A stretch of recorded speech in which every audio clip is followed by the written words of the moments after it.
that we have this as an opportunity for those who have missed it or those who want to go back over it. We're really pleased to have a panel with us this morning, and I'm going to just introduce the moderator. It's Tom Dick is joining us, the moderator for this session, and he can introduce the panelists. So Tom, over to you. Thank you for joining us. Thanks, Kevin. Yeah, it's really a thrill to be able to moderate this panel. Our panelists are Vicki Carter, who's a YouTube national instructor, and I believe she also moderates the Facebook page for Precalculus. So that's a resource people should be aware of. Stephanie Ogden, who's a director of AP Math with the College Board. Jason Van Billiard, who's the senior director of Math and Computer Science. He's also with the College Board.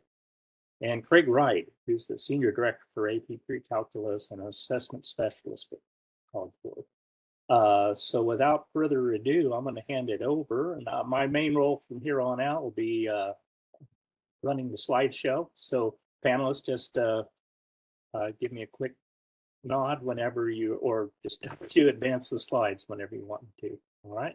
So let's see. This worked earlier, and we hope it will work now. Here we go. Perfect, Tom. Well, good morning again, or wherever you are in the world.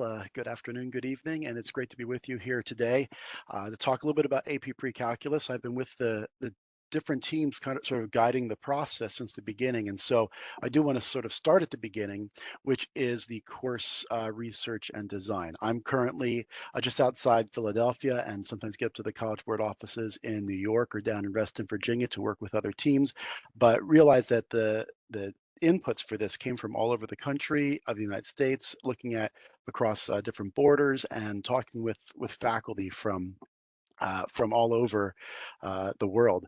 So Tom, if you could go ahead 2 more slides down to the course research and design, that would be great.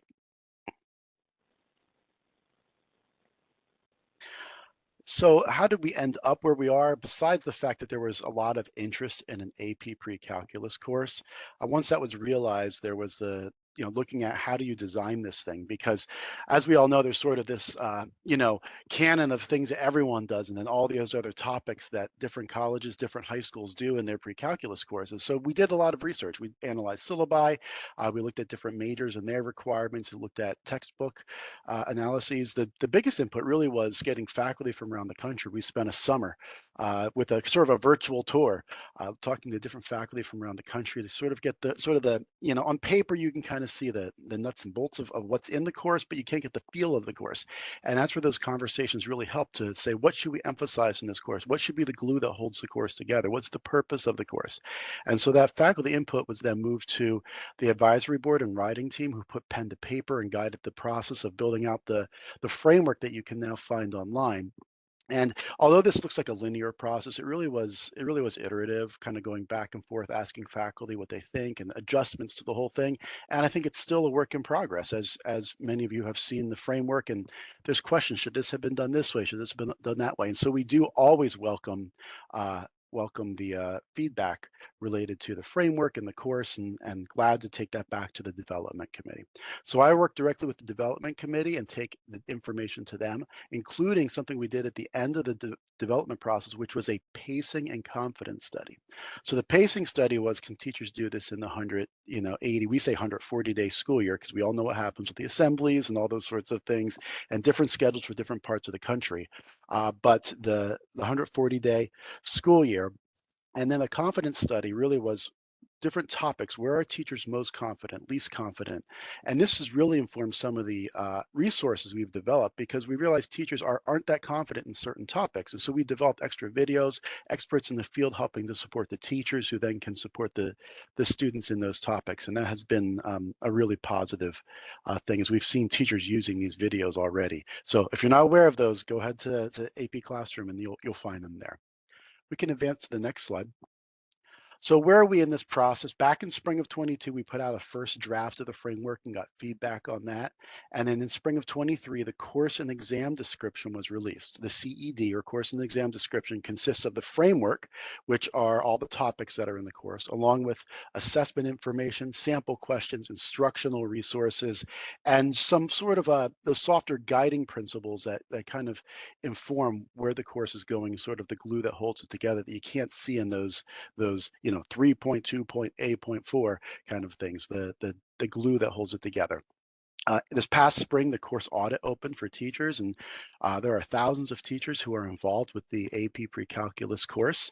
This summer, there were AP Summer Institutes, and although there's 39, 40 different AP subjects, AP Precalculus made up about 13 or 14% of all AP Summer Institutes. So it was very well received. A lot of people went to the Summer Institutes. If you haven't done it yet, think about next year. It was really valuable. This fall, people have started offering the course. We have many students signed up for the course, and next spring, May 2024, we will be giving the AP exam, the first AP Precalculus exam, which many colleges have indicated they will give credit or credit and placement for, depending on a student's score.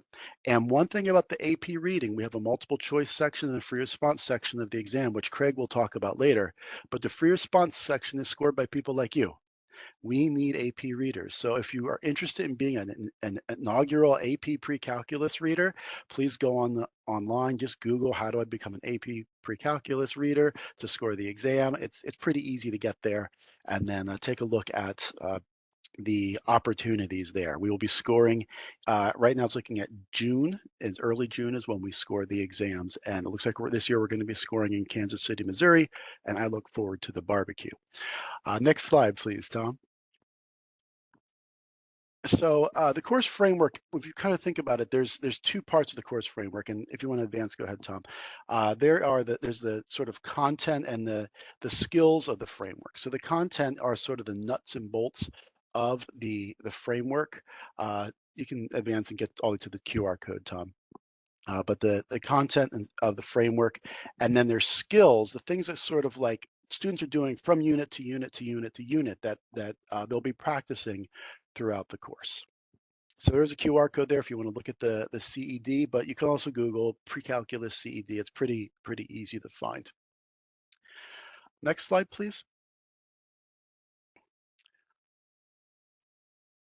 The course is broken up into 4 units. So this is sort of the content side of things. We'll talk about the skills in a minute. But those 4 units are polynomial and rational functions, exponential and logarithmic functions, trigonometric and polar functions, and then functions involving parameters, vectors, and matrices. You will see a theme here, functions. When we talk to the faculty from around the country, we said, what's the glue that holds this course together? What's the most important thing that students need to understand coming out of this course? And there's lots of things that were important, but functions is a theme that came out of this, and specifically modeling with functions. So you're going to see a lot of modeling through the course related to each of these function types. What you don't see in this big sort of overview are where we kind of put sort of those transformations of functions, and we also have composition and inverse of functions. We put them between exponentials and logs, seem like a natural place to do that. And you see this building up of functions and the function concepts throughout the course.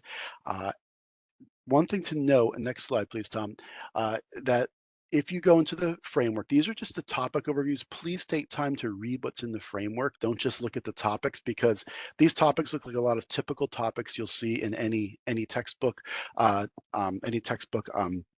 table of contents or other places, but there's a lot of rich information in the learning objectives and the essential knowledge statements. And there's some stuff not included that you might expect, and stuff that's included that you may not expect. But what's critical here is that as we talk to faculty from around the country, we said what needs to be on the AP exam. It was clear that all these topics are pre-calculus topics, but faculty from around the country said, in order for us to place students into Calculus 1, we need the exam. It must cover the topics in units 1, 2, and 3. So the AP exam is designed where it's units 1, 2, and 3, parametric and rational, exponential, log, trig, and polar. That is the stuff of the exam. Unit 4 topics are available because there's a lot of local schools, a lot of different states that require these topics. We also fully support all of the resources available for units 1 through 3 are also available for Unit 4, including the AP Daily videos and the topic questions and the progress checks for the students. And so teachers have indicated, many teachers have indicated the vast majority actually have indicated they're doing parts of Unit 4 or all of Unit 4 as part of their AP Precalculus course. And the Unit 4 topics aren't just additional topics I mean, they are fun, let's be honest about that. They're not just for fun, but they're really there to try to solidify some of these ideas that are in the course. And I'll get to those in just a minute. Besides the content, we have the skills. So next slide, please, Tom. The skills in the course are broken up into 3 practices. They are procedure and symbolic fluency, multiple representations, and communication and reasoning. And under each of these, you can see the skills related to them. And the bold here is really the key here. Students are going to be solving equations and inequalities, expressing equivalent forms, constructing new functions. Those are the manipulating all of the symbolic fluency pieces. Then practice 2, multiple representations. They're identifying informations from graphical, numerical, analytic, and verbal representation. So this is that rule of 4 that we've been talking about for years. We make sure that they're threaded throughout the course, and constructing equivalent representations as well. Now, practice 3 is probably the one that stretches teachers the most, because many teachers have only really done practice 1 and 2 in their pre-calculus courses. But we think about using words, communicating. They're describing characteristics of a function. When is it increasing? When is it decreasing? They're applying results in the context. And then 3C, supporting conclusions. How do you know this is true? And this is good practice, not just for calculus, but for all of the mathematics they'll be doing and all STEM related courses later. So these are the skills that the students develop across the different units. Next slide, please, Tom. Each topic page, this is what the CED looks like. You'll see a topic, there's learning objectives, essential knowledge statements, and a skill focus for each topic. And these are laid out for teachers to know exactly what is included in the course and therefore in the exam. One more slide, Tom. And then finally, I just wanted to talk about the emphases that are really in the course that may not be seen with the unit structure. We talked about functions. This concept of function is developed throughout the course. It's developed, from topic to topic. We have the idea of modeling developed throughout the course, and modeling in this course comes in 3 different flavors. There's sort of deterministic modeling, right? Where if I give you $2 and you triple it every day, how much will you have? Nice exponential model. Modeling where we're trying to match criteria. Think of a polynomial function with zeros at 2, 7, and 12. There's incorrect answers, but there are many correct answers. And then we also do modeling with bivariate data sets. So the students are going to be using regressions to find models for data. We cannot neglect symbolic manipulation skills. These are important things that students use in their later courses and in other courses. So this is not neglected in the course. It's a key emphasis of the course. But the probably the most important one, and that the body of research shows, is this concept of thinking about covariational reasoning in pre-calculus leads to success in calculus. So this is the idea of, in this course, we're not just thinking about, symbolic manipulation, but we're saying, what is this function embodying? As one thing changes, the other changes. In linear functions, as x increases in equal intervals, the dependent variable is increasing in equal intervals. But what about quadratics? What about exponentials? How are they different? How are logarithmic functions different? How are sinusoidal functions different? And then when we think about unit 4, this is where we extend these ideas, where students are really thinking about how is, for instance, parametrics, x changing with respect to parameter, y changing with respect to parameter. Or at the end of unit 3, students are digging into polar curves. It's not just, oh, this is really interesting, look at that pretty flower I can make. But it's really thinking about how a R value or a radius is changing with respect to an angle. And so this idea of building this, we're not doing dy dx, that's for calculus, but this idea of thinking about how things are changing with respect to each other, lay the foundation for an understanding of what's happening in calculus. I could talk so much more about this course. I love the topics in this course and everything about it, but I'm gonna move on and let Stephanie take over now. Thanks, Jason. Tom, you can go ahead and advance twice. Well, one more time. Hi, I'm Stephanie Ogden. I'm the course lead for AP Calculus at the College Board. And I guess on behalf of College Board, but more so on behalf of myself as a teacher and other teachers, I'd really like to thank Texas Instruments T-Cubed for this conference that you put on every year. And Tom Dick, everybody knows that I'm one of your biggest fans. Thank you for everything you've done to help me to be a better teacher. What we see here on this slide is a pathway, set of common pathways that your district undoubtedly has. And so you can sort of follow various pathways through the high school curriculum. But I think maybe the most important piece of this slide from my perspective is in the blue underneath the title. It says most students will take AP Precalculus as seniors, but some will take it earlier in preparation for AP Calculus A, B, or BC. I think it's important to recognize that this is an excellent capstone course. It's designed to prepare students for success in calculus, whether they take it the AP version in high school or whether they take it in college, or for other STEM pathways as well. So this is an excellent course. We did not design it to gin up business for my course. We designed it to prepare students to be successful going forward. Okay, Tom. This next slide, you go ahead and advance it. Well, you can leave it there for now. This next slide is about covariational reasoning. I called it that because it was the last point in Jason's slide. I was building a bridge. But in this case, I think the real message behind the slide is, why is attrition so high from pre-calculus to calculus? And what do students need that many are currently missing? And asking that question, quantitative and covariational reasoning is an important part of the answer to the question.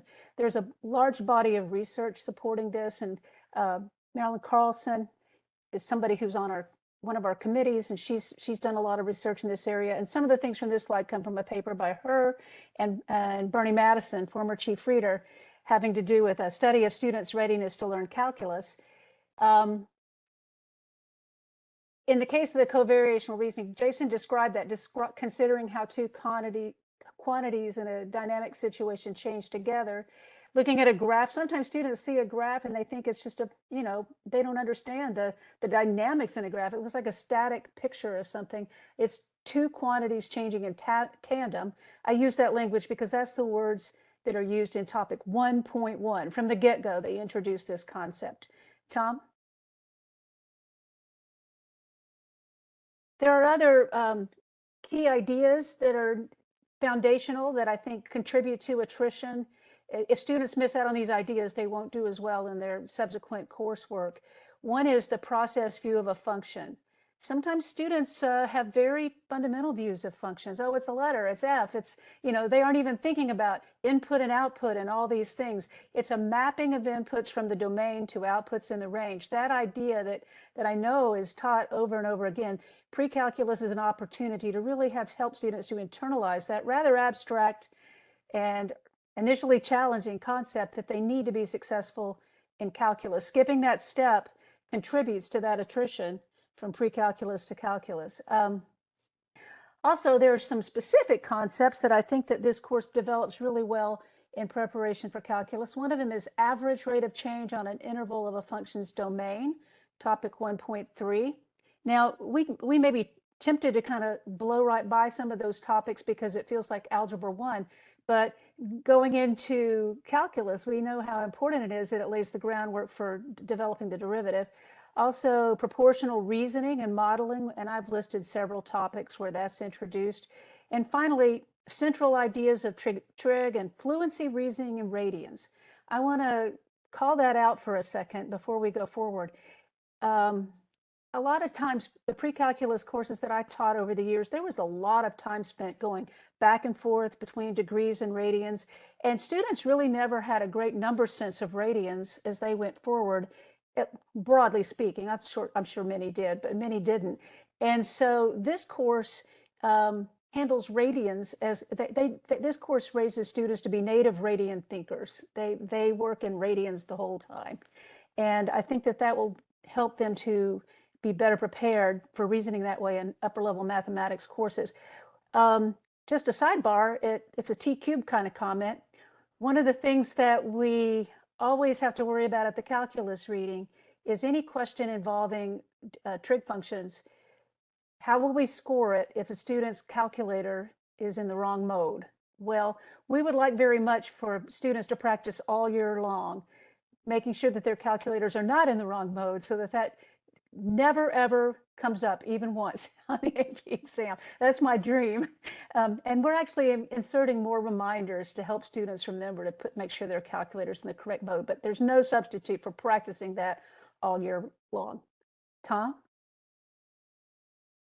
The other thing, this course doesn't just prepare students for calculus, but for STEM and STEM-related courses. Tom, I'm sorry, this one has some animations. There we go. First of all, if they develop a really strong understanding and ability with proportional reasoning, it facilitates modeling in a wide range of STEM and STEM-related courses. I've also been a chemistry teacher in my past, and I would often look at students. I never think this way when I'm teaching math, but when I used to teach chemistry, this is how I know I'm a math teacher and not a chemistry teacher. When I'm teaching chemistry, I would often think to myself, I don't see why you don't get this. It's ratio and proportion, right? That's pretty much, chemistry is so heavily into that. Students who really master some of these proportional reasoning ability will do better in motion problems in physics, stoichiometry, reaction rates in chemistry. Also, beyond ratio and proportion, well, it is a ratio and proportion, geometric proportions, exponential log models in biology, ecology, and life sciences, and more generally, linear relationships. I'm saying the idea of something being linear in the square of this being linear in the square of that, or that kind of language, proportionality between various operated upon input and output variables. That's obviously a way to develop models in various STEM fields. So it's an important thing to understand, not just for calculus. I'm thinking about other STEM courses. Tom? And then finally, modeling with data sets. That's something we don't do in the calculus course. We don't require we have students use models, but they don't have to develop models from data sets, regression analysis, and all of those types of topics. And that obviously is an excellent, the work in this course is an excellent preparation for students who will be taking AP statistics or some college-based statistics course, or any course that it uses statistics. Again, biology, I don't even want to begin the list because the number of courses that use statistics is huge. And I think that's really nice, and I think an important piece is analysis of residuals in order to determine what kind of models are the best fit. Tom? So let's talk about Jason's previous slide. Let's go on to the next slide. I'm going to talk about functions in modeling for a couple of slides, and then I'm going to move on to the next thing. Now I'm back to thinking about calculus preparation. Okay. In practice one, which is procedural and symbolic fluency, which is very similar in concept to the broad practice one for calculus, you'll see that they address issues like transformations, compositions, inverses, and so forth. Those are very important in preparing the groundwork, the mental construct for students to understand the chain rule and use substitution in their calculus courses, to even recognize that those are called for. Inverse functions, that's always a difficult topic for students to learn how to differentiate and corresponding integration problems with inverses. And probably the main reason is that they're still struggling with the fundamentals of inverse functions. What is it? What do they really mean? Why are there restrictions in place? All of the things. And then solving equations, obviously an application of inverse functions, lead naturally into solving differential equations in calculus, and also specific associated models, exponential and logarithmic models that we study in Calc AB and BC. Tom? Trig and polar coordinates. This is not a typo. It supports mastery of precalculus. This isn't just a topic for getting ready to do polar in Calc BC. As Jason mentioned, this is a way for students to really begin to, by doing inputs and outputs that are now completely different, inputs that are radian measures and outputs that are radii, I guess.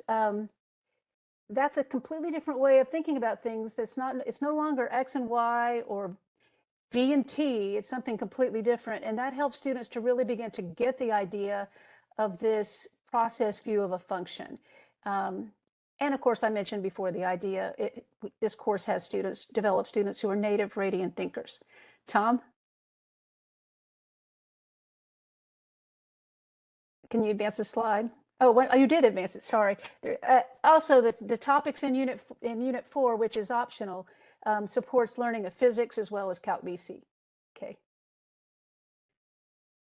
And go ahead. Yes.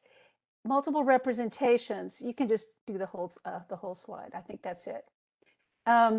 Interpreting, constructing, and using a variety of representations. I've heard many teachers say, and it was certainly my experience, that a lot of times students come into calculus never really having done much in the representations other than analytical ones.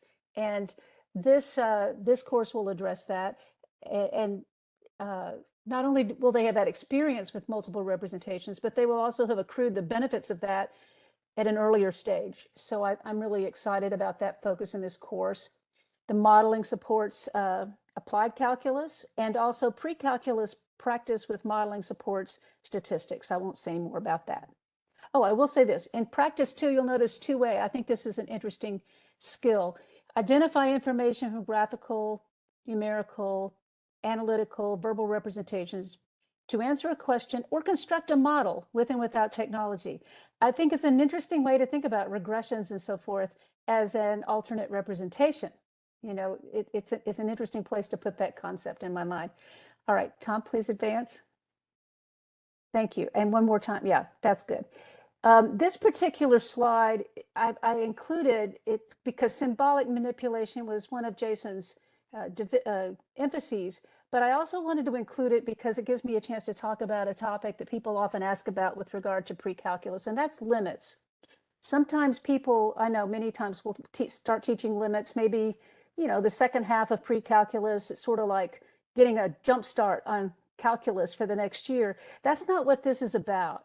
I want to look, I've included the place where they introduce limits for the first time in this course, and it's in topic 1.6, and it's about looking at the learning objective. It's about describing end behaviors of polynomial functions.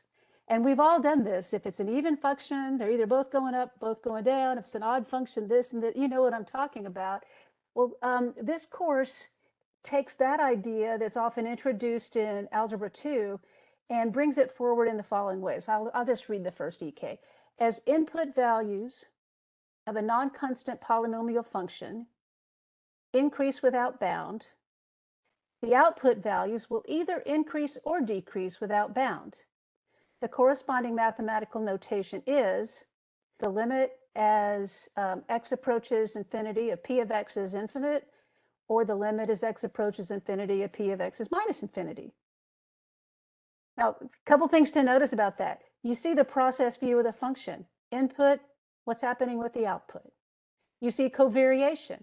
Input, what's happening with the output. And you see the idea here that they've just dropped in the notation here, you know, laying a groundwork. The teaching of limits will still happen in calculus. This isn't about introducing limits in Unit 1. This is about symbolic manipulation and notation, mathematical language for an important concept, which is explored in a very rich and, I think, instructive way for students. So go ahead, Tom, you can advance the slide. And now I'm going to hand it off to my good friend, Vicki. And while we're thanking people, everybody here has much to thank Vicki for. She's guided us and led us all as teachers using technology. Thank you. So I'm going to focus more on technology, and we're going to talk a little bit about TI technology. So Tom, go ahead and advance. I taught for a number of years. I am not teaching this year. I'm retired. I spent 46 years in the high school classroom, taught AP Calculus for 35 of those. But I am having so much fun working with AP Precalculus teachers this year and trying to help and support them. And of course, technology, being a T-cubed instructor, is one of my main focuses and one of the things that I really enjoy doing. So many times I'm going to refer to AP Calculus for just a moment. So many times we hear the teachers say, I don't introduce the technology until just a few weeks before the AP exam. Well, that devastates me for AP Calculus. It might work, but I can honestly tell you, I see no way that way of teaching an AP Precalculus course is going to work. There are so many important investigations in Unit 1 that help the students make these connections to important concepts that need to be done. Some examples, and this is not inclusive: exploring graphs of polynomial functions. I mean, on the Facebook page just yesterday, we had a teacher working with a TI-84. They were having difficulty finding a zero because it happened to be a zero with even multiplicity. And so you have to kind of learn, how am I going to work with this? And if the students have not had that opportunity to explore with polynomial functions, they're going to have difficulty with then their exponential and logarithmic functions, and then their trigonometric functions with their sinusoidal graphs and such. I feel like exploring asymptotes of the graphs of rational functions is very important as a calculator skill. I'm not talking about finding the asymptotes. I'm talking about exploring. Tom did a fantastic job with that on the Thursday night precalculus. Did I say it right? Just a couple of nights ago. It was a very interesting exploration, but that's what the students need to be able to do. A huge discussion that has been ongoing as teachers progress through Unit 1 is this idea of increasing and decreasing. Students need to have opportunities with technology, with their handheld technology, to just observe and think about intervals on which the graph of a function increases or decreases. And then concavity gets in there. And we've had lots of discussions about how to find points of inflection. We want these AP Precalculus students to be able to just look at a graph and say, let's see, it's concave up. It looks like somewhere right in here it's going to concave down. I know my point of inflection is located in this little interval. I can start to see rates of change and how the change in the rates of change are changing. And I can be at that door of calculus, but we're not ready for them to enter. That's the way I keep telling teachers to think about this. We're guiding them right there. When they walk into that calculus classroom, oh my goodness, all these lights are going to come on. And I am so excited for these students that are getting to make these observations in AP Precalculus for them in AP Calculus next year. Okay, Tom. So some of the suggestions that I have as far as explorations is to definitely look at the transformations of functions. It is a theme throughout all the units that we have. Um, the uh, transformation, the first time it sort of really shows up is topic 112, but students need to be very well versed in transformations with the polynomial and then the rational functions before they move on into their exponential and logarithmic and then trigonometric functions. I'm going to encourage you that if you're a TI-84 user, that you start looking at this built-in application. It's there, it's on your calculator. And no, I did not misspell it. It's called the Transform app, but that's how it's spelled on the calculator when you search for it. Again, Tom did a fantastic job of demonstrating this on the Thursday night pre-calculus. I think it's about the 50-minute mark, Tom, that you go through and do some fantastic things with the Transform app with the rational functions. I just put a link to that. It's the TI YouTube channel so that you can find it. And we do have some upcoming webinars on pre-calculus. We've already done sort of an introduction. We've done Unit 1, so Unit 2 and 3 are coming up. The TI Inspire, if you're a TI Inspire user, sliders are going to be your go-to as far as looking at transformations of functions. Let students experiment. I mean, you can help them set up, but they've got to explore and investigate with their handheld technology. Okay, Tom. So one of the things that I feel very adamant about is that the students need to be using the same calculator in class, the actual calculator in class and at home that they're going to use on the exam. That is very important for them to establish an understanding of how to use that calculator. You may be a TI-84 user. You might have the TI Inspire software on your computer to demonstrate some investigations and activities with your students, but your students need to focus on learning the TI-84. Or if you're a TI Inspire user in the classroom, the students have got to keep working with that calculator both in class and at home in order to be well versed in using the calculator. I also feel very strongly about teachers having a means of demonstrating or projecting the calculator as they're using it in the classroom. I think students being able to see the teacher use it and then repeat the process on their handheld is very, very important. Tom. Okay, I know this is kind of a repeat a little bit, but to me, this is the role of handheld technology in the classroom. First of all, they need to be able to explore and investigate. I'm going to say that confirming equivalencies and asymptotes, and there's probably other things, is important. If I were a student and I've got this rational function and I'm being asked to find the slant asymptote analytically, I'm going to go through my long division process. I'm going to get that quotient. I know that that quotient is supposed to produce my slant asymptote. I'm the kind of person, hey, I'm so curious. Did I do that division correctly? Does it really look like a slant asymptote? I'm going to put it on my calculator to confirm it. When we get to the identities with the trigonometric functions, I think there's a huge role of the handheld technology to confirm those equivalencies. They can graph what they start with, they can graph what they got equivalent to it. It's the same graph. That pretty much is giving them a good idea that they have equivalent expressions there. Just regular calculations, graphing to find zeros and intersection points, and of course your regressions and residual plots. Tom? Okay, so this is direct from the CED. It is on page 7 in the CED. I had a note over here about where it was. Go ahead, Tom. I think a lot of stuff will pop up in the next. Go ahead and click. Just pull it all up there. I'm not going to read through these because you can open your CED, either your PDF or your printed copy, and look at these technology needs. As I said, it's in the introduction. It's on page 7. Click a few more times, Tom. There's something that's going to show up on the right side. There we go. Okay, so what is an important emphasis is that we do not want technology to replace symbolic manipulation skills. We want it to support those, though. Students should be able to do it analytically, paper, pencil, whatever you call it, but then let technology help them understand it some more. Craig's going to address the AP exam, but there are some parts that are calculator active. So that's one of the main reasons the students need to be able to use our handheld technology. All right, Tom, one more slide. So I know Jason has already gone over this. Click again, Tom. I want to point out some things where it says students need to be able to use technology.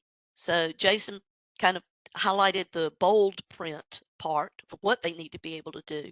But I want you to notice that in 1A and 1C, it says with and without technology. So make sure you're hitting on all these skills, both with and without technology.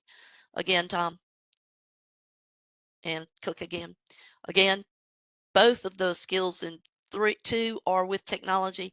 Now, in the mathematical practice 3, the 3 skills, there's not the mention of technology, but I can definitely tell you it's going to be really hard to describe the characteristics of a function if maybe you aren't looking at the graph.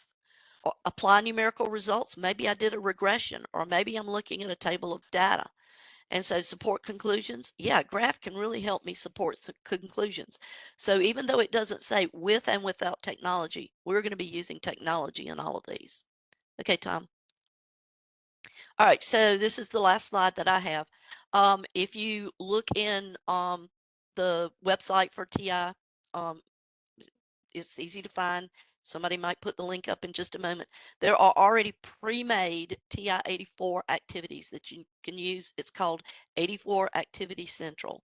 There are pre-made TI Inspire activities that you can use. They're actually listed under Precalculus, so you can click on Precalculus. Sometimes I go back to Algebra 2 and see if I can find something. Maybe not. The Mix 6 activities, I've gotten to be a huge fan of this. It follows Bloom's taxonomy.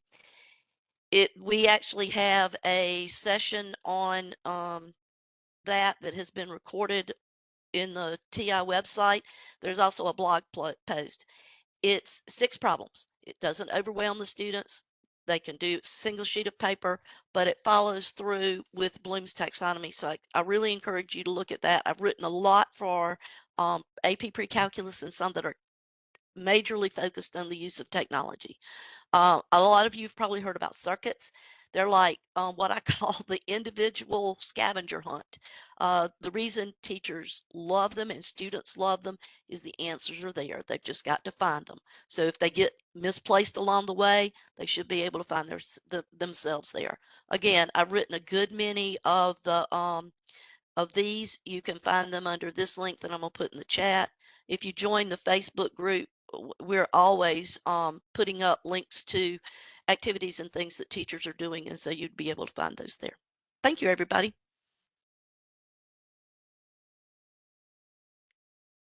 Hello, everyone. We will end our time together today now, spending some time talking about the AP exam.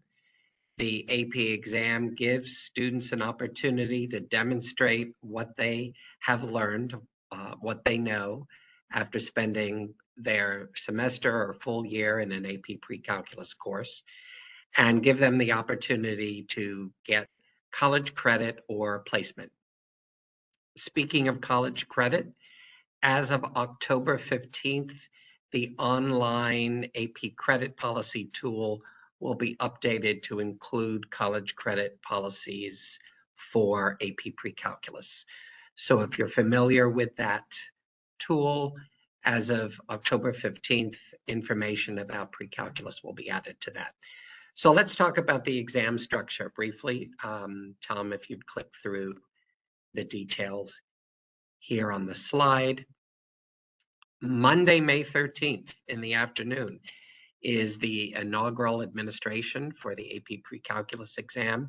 There is a late exam offered on May 23rd for students who are not able to participate on the main day. As was mentioned before by Jason, the exam is focusing on content from units 1 through 3 only. Unit 4 will not be assessed on the exam. And like the AP Calculus exam, the multiple choice and free response portions of the exam have both calculator and non-calculator parts. I'm not going to read through all the details on some of these slides as they're all included in the course and exam description. That's been mentioned throughout our conversation this morning, so we definitely encourage you to go to AP Central to find that document if you're not already familiar with it. Next slide. Stephanie, Jason, Vicki have all talked about the mathematical practices and skills in AP Precalculus. This table shows you how on the exam, it's our desire to assess all of those skills in different ways. So this table, which is included in the CED, demonstrates how the exam has an intentional goal of testing students' content knowledge through the 8 AP Precalculus skills. Next slide, Tom. So I want to mention some things specifically related to the multiple choice. And Tom, you can click through all of these details. The multiple choice portion of the exam gives students an opportunity to answer questions with different function representations. So there'll be graphical, numerical, analytical, and verbal representations of functions in the questions that are included. There are some questions in a real-world context, some that provide students to develop a model, determine a function expression for a particular situation. And the function types on the exam are weighted as follows. General functions, to call that out specifically, we use that term to refer to a function when we present something such as the graph of f or a table of values for f. We don't specifically tell the student in the question what type of function it is. And the student is asked to use the information given to answer specific questions. So the use of what we call general functions on the exam gives us an opportunity in particular to assess various ideas that are included in units 1 and 2. You'll also see that we then have the full coverage of the function types covered in units 1, 2, and 3. Next slide. Oh, the end of the previous slide, as all of our speakers have talked about radian, everything is in radians on the exam, and we will not have any questions where students are asked to use or answer anything about degrees. Some other things related to the multiple choice, and Tom, if you'd click through, highlighting a couple of things related to the calculator, no calculator division between the exam. First of all, part A is the no calculator portion. Students will be expected to do some algebraic manipulation. They'll have questions where they may be asked to find zeros of functions, solve equations, and calculate values without the use of technology. Here's some things we'll point out related to what are things that students are expected to know and do without the calculator. Factoring polynomials, being able to factor out a common factor and use rules for quadratics. Beyond those areas, students will not be required to do factoring outside of those two particular areas. Students will use rules for exponents and logarithms. They'll be asked questions related to transformations of functions across the different function types in units 1, 2, and 3. Students will be expected to know values of trig functions. For example, that's called out in topic 3.3 in the CED. And we often get asked, are there a list of formulas that students need to know for the exam? There are very few things that, in terms of a formula, that students need to know. We will be testing students on their knowledge of the Pythagorean trig identities. There could be questions about sine and cosine where students are required to use some difference double angle identities. Beyond those, there are not additional formulas or identities that students need to know from memory. Part B with the graphing calculator, again, everything is radian mode. Vicky in the technology slide pointed out the capabilities that students need to understand and be able to use their calculator to answer questions about from page 7 of the CED. And there's a link to the graphing calculators that have what we describe as all the expected built-in capabilities that are needed for pre-calculus. That link takes you to the AP Central site. Next slide. So free response. There are 4 free response questions, and each free response question has 3 parts. The CED provides an example and scoring guidelines for each of those 4 types of free response questions. Keep clicking through, Tom. I want to give a plug. Oh, if you could go back to the previous slide. Sorry about that. I want to give a plug that on AP Classroom, there is a walkthrough video talking about, there are actually 4 separate videos, one for each of the different free response question types. If you've not had an opportunity to see those, we encourage you to take some time to watch them.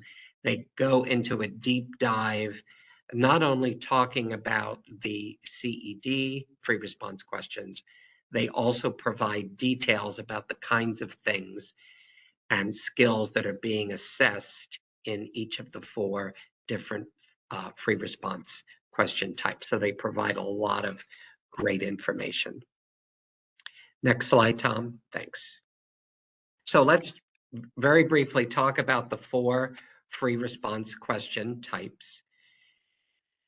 Part A, there are 2 questions.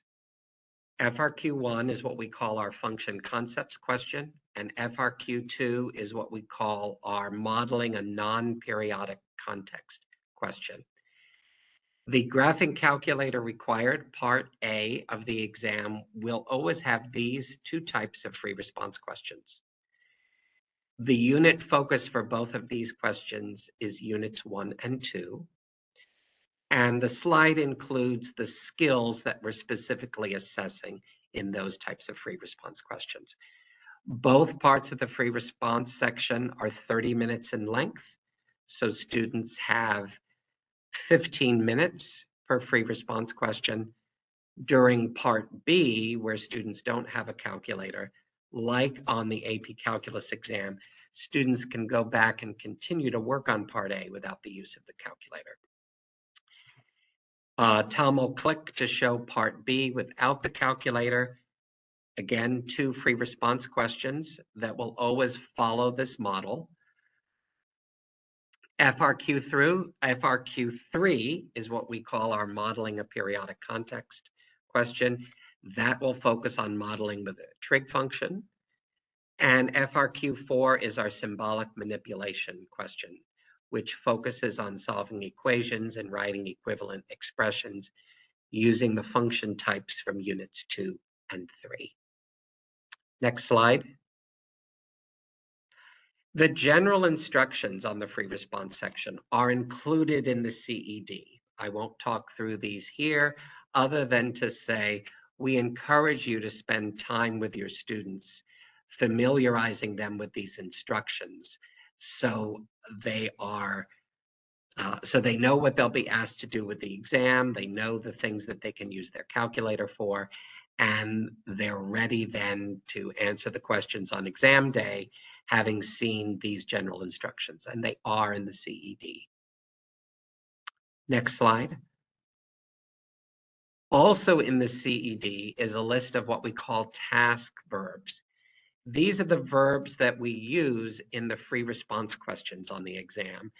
And this gives a list of those and definitions of them.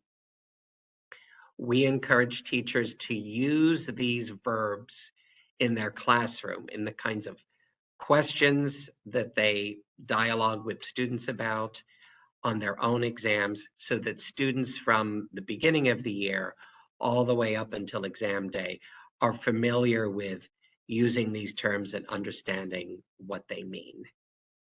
Tom, if you'd click through once more, I think.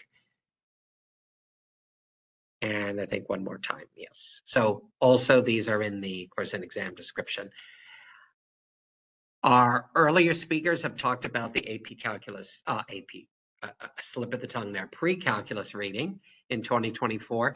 You can apply to be a reader. If you are currently a calculus or statistics reader and you're currently in those pools, you can request to switch to pre-calculus if desired. Tom, if you'd click through the rest of the details on this slide.